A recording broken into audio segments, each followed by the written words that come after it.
soldado o galvanômetro no local. Essa é a posição que vai ficar no multímetro. E a posição de ligação dos fios. É só ligar diretamente, ó. Aí é invertido, né? Então o pino cinza é o pino 1, laranja pino 2 e o verde pino 3. Nosso potenciômetro aqui de 2K, ele está ligado em paralelo, então é o suficiente para sair na saída destinado ao galvanômetro uma corrente de até 300 microamperes. Esse galvanômetro que eu coloquei aqui, só para exemplificar, ele é de 500 microamperes. Então, quando a gente fechar um curto aqui na entrada, soldei esses dois fios aqui, mas é como se estivesse ligado em paralelo aqui, tá?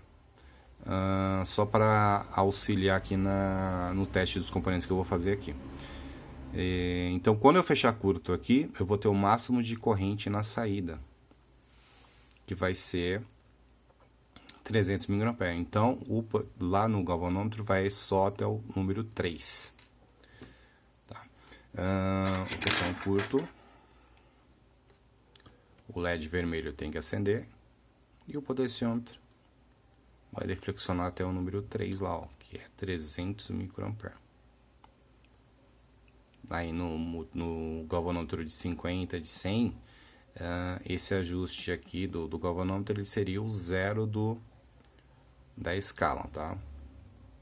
Então note aqui, ó, eu tenho indicação de curto no LED. E também tem o galvanômetro deflexionando. Tá? A ligação é super clean, ó. Vou verificar com a luz por trás se não tem nenhuma solda fechando o curto aqui nos outros terminais. Então eu tenho já a identificação da placa funcionando. Eu posso agora ir direto para o multímetro e fazer a instalação definitiva. Eu vou exemplificar aqui, ó. Esse é um resistor de 10 ohms. Então lembre que um curto vai até o 0,3 do galvanômetro. Aqui ele vai dar um valor um pouco, ó, abaixo do 3 ali, ó. Esse galvanômetro não é a mesma escala do capa-cheque, então ele não vai bater, ele não vai ter a mesma deflexão do galvanômetro do multímetro. Mas ó, notem que um resistor de 10 ohms, ó, ele já não bateu lá no 3, ele foi no 2, deu mais ou menos 200 microamperes ali. Aqui eu tenho um resistor de 1 ohm, 1%, ele vai dar praticamente nos 300 microamperes. Deixa eu só tentar encaixar ele aqui. Ó, ele ainda deu uma indicaçãozinha um pouquinho antes do 3, ó, e um curto. Vou colocar o resistor aqui. Se eu tirar a pinça, ele tem que voltar um pouquinho. Opa. É isso mesmo, ó. Aqui é um curto. Quando eu tiro é o resistor de 1R. Ele volta um pouquinho. Então, tá ok. Passando para capacitores. 100 micro é abaixo de 1 ohm, então ele vai dar próximo do 3 lá, praticamente. Deixa eu fechar um curto aqui.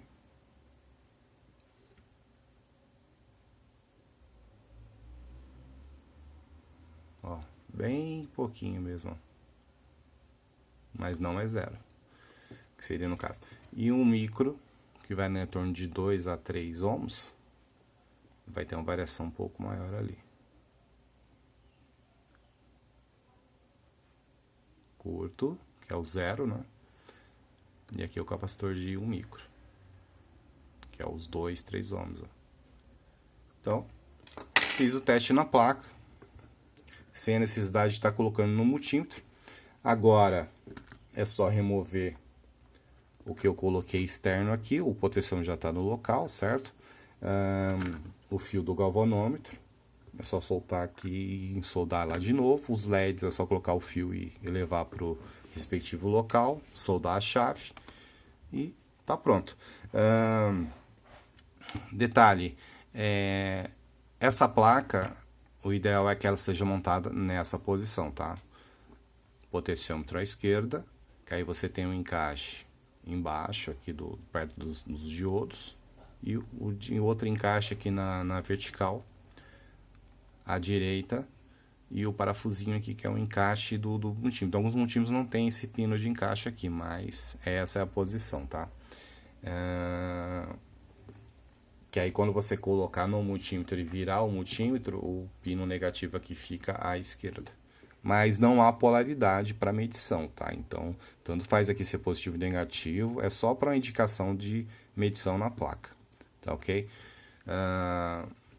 Espero que tenha entendido, o sistema de ligação aqui, a placa ela é testada uma a uma, não há como chegar e estar em curto, por exemplo, algum diodo, alguma coisa, uma inversão. Inclusive a placa tem um diodo aqui na entrada em paralelo com a tensão para que não haja inversão. A única coisa que pode danificar essa placa externa seria aplicar uma tensão muito alta aqui, ó, na entrada do circuito. Aí faria com que os diodos aqui ficassem em curto e dependendo se o diodo abrir, a tensão passaria para o CI. Mas fora isso, não danifica essa placa. E também se danificar é um TL084, é só remover e colocar outro. A única diferença é que nessa placa os componentes ele tem a face do código, né, virado para a parte de cima. Então ele aqui é invertido, tá? Os diodos e o CI ele é invertido, colocado invertido na placa, tá? Isso é um jeito da gente passar os componentes para ambos os lados sem ter que mudar as posições das trilhas, tá? Mas isso aqui é uma parte construtiva, não difere no funcionamento, nada não. Tá ok? Espero que tenha entendido. Qualquer coisa é só perguntar que eu respondo aí sem problema nenhum. Tá ok?